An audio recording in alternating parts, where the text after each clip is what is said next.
So I, to this day, still have no official diagnosis. I am a little mystery. So far, they've given me a couple different names.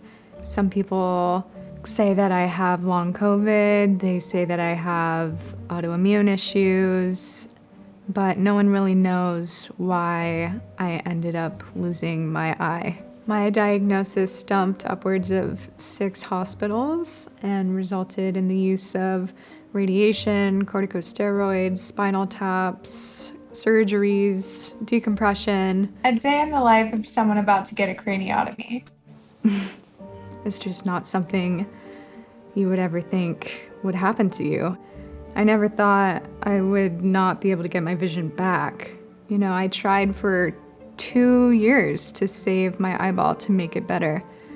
And in the beginning, I really hated my eyeball so deeply. It was so hard to live with something that made you look and feel so different. It was so painful. It was so visually different from everyone else. But then as time went by, I really started to develop a better relationship with her. We call her her own separate entity.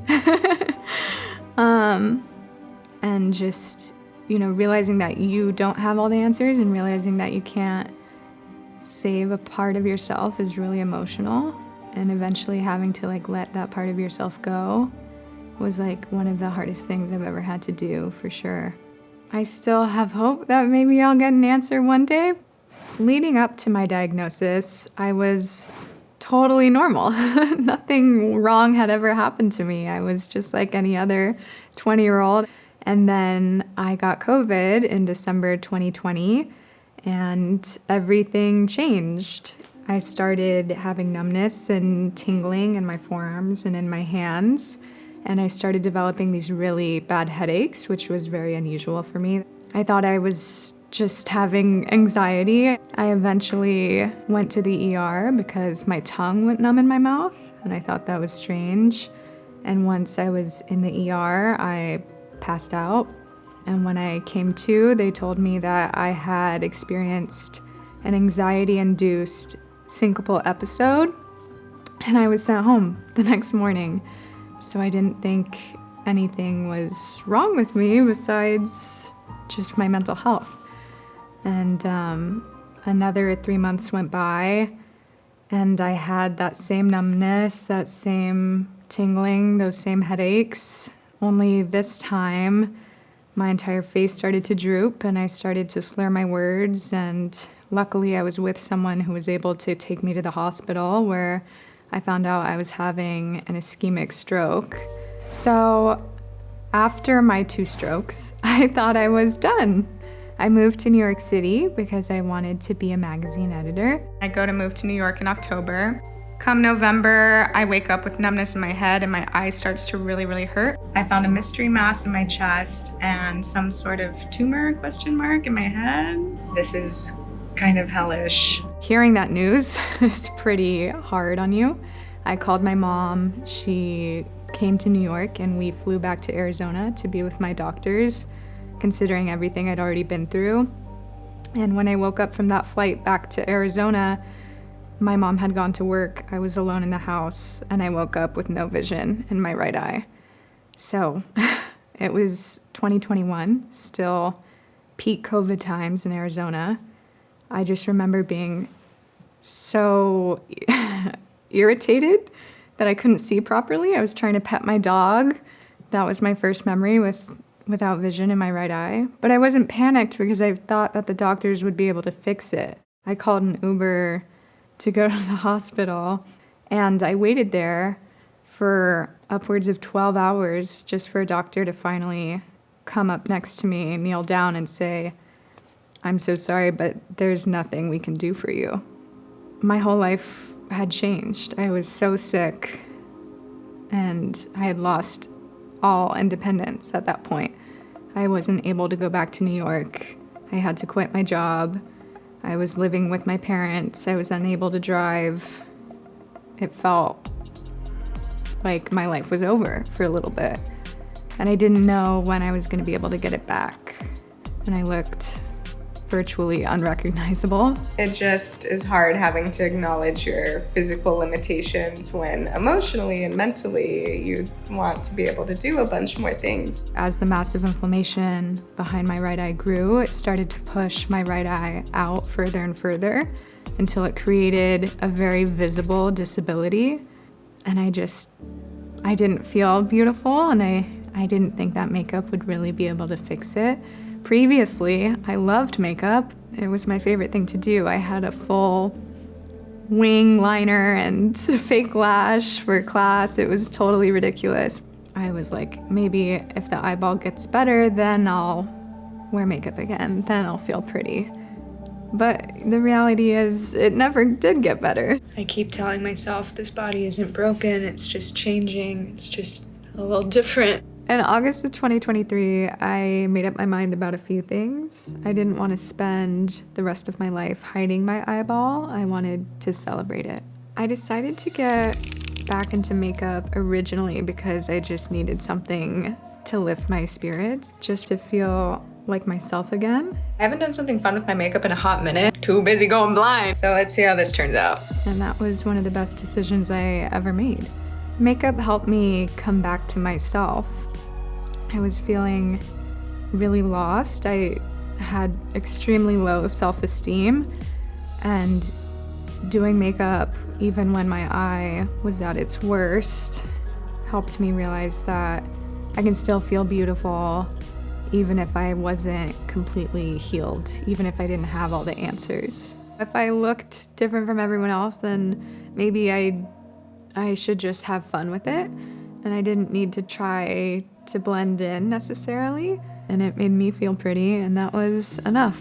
So what people don't realize is that I cannot see a single thing on this side. There is nothing to help me out. I am really just letting myself take over, you know, and hoping everything turns out. And usually it looks okay in the end. Once again, I've developed a certain muscle memory at this point.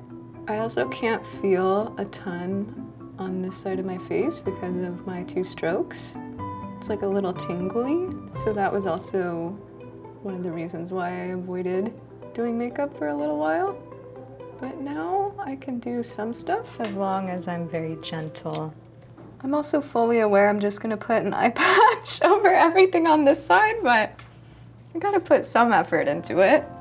People are always like, you must save so much on false lashes. I'm like, actually, not even, because I can't, I can't put a lash on backwards. Want, you know, it'd look kind of weird. Makeup really did teach me how to love my eye again, because it showed me that I could still have fun and I could still see the beauty in her, even if she didn't look like everyone else.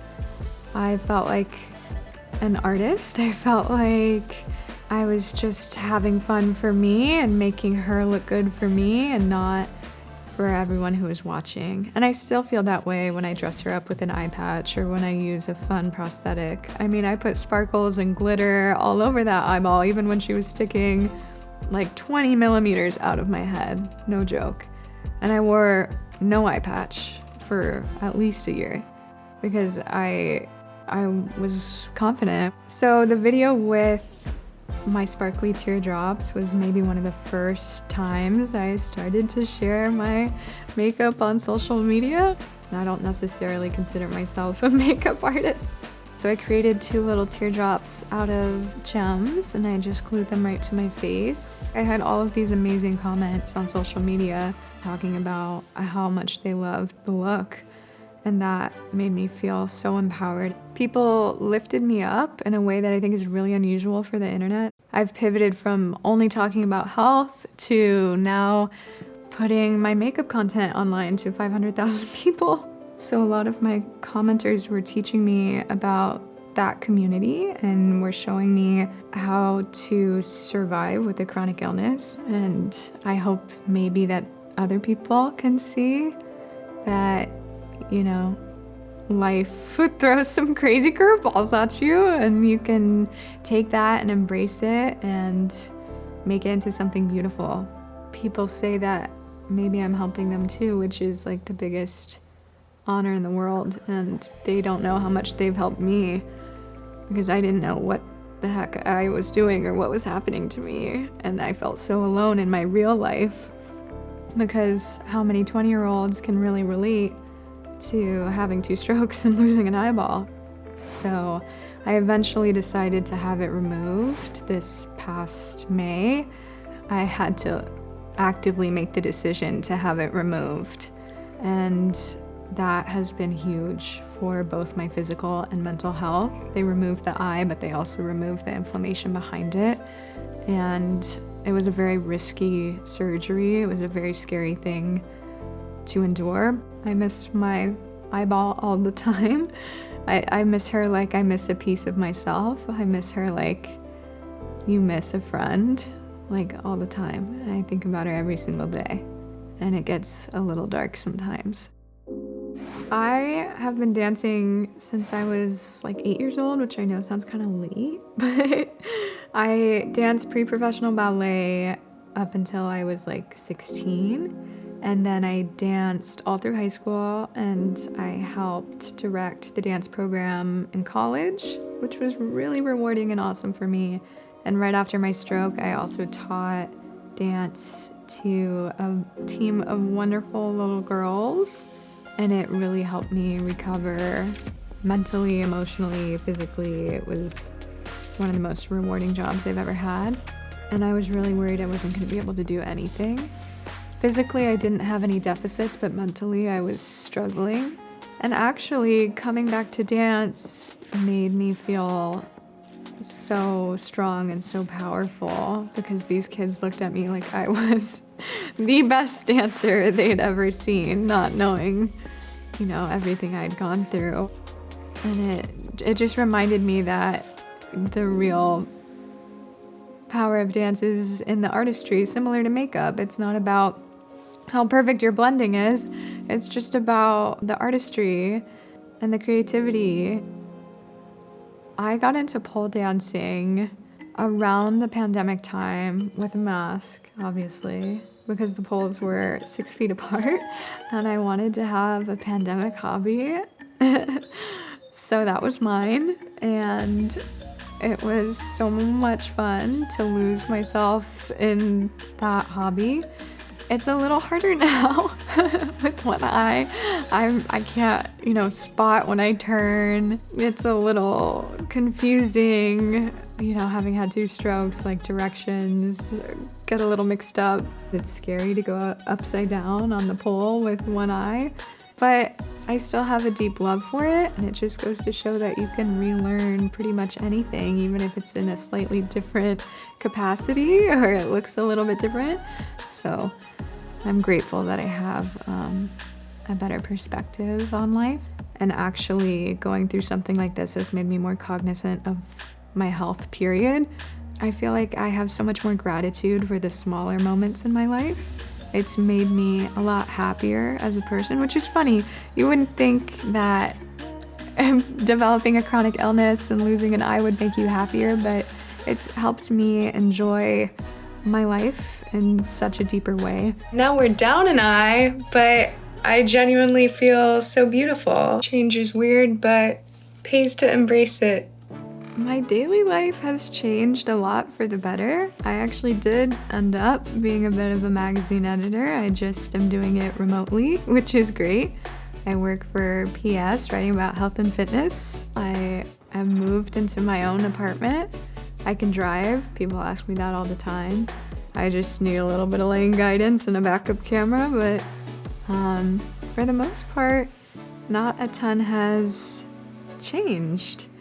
I feel like I'm a lot happier, and I don't think I'm living the life I thought I would, but I've pivoted, and that's totally fine too.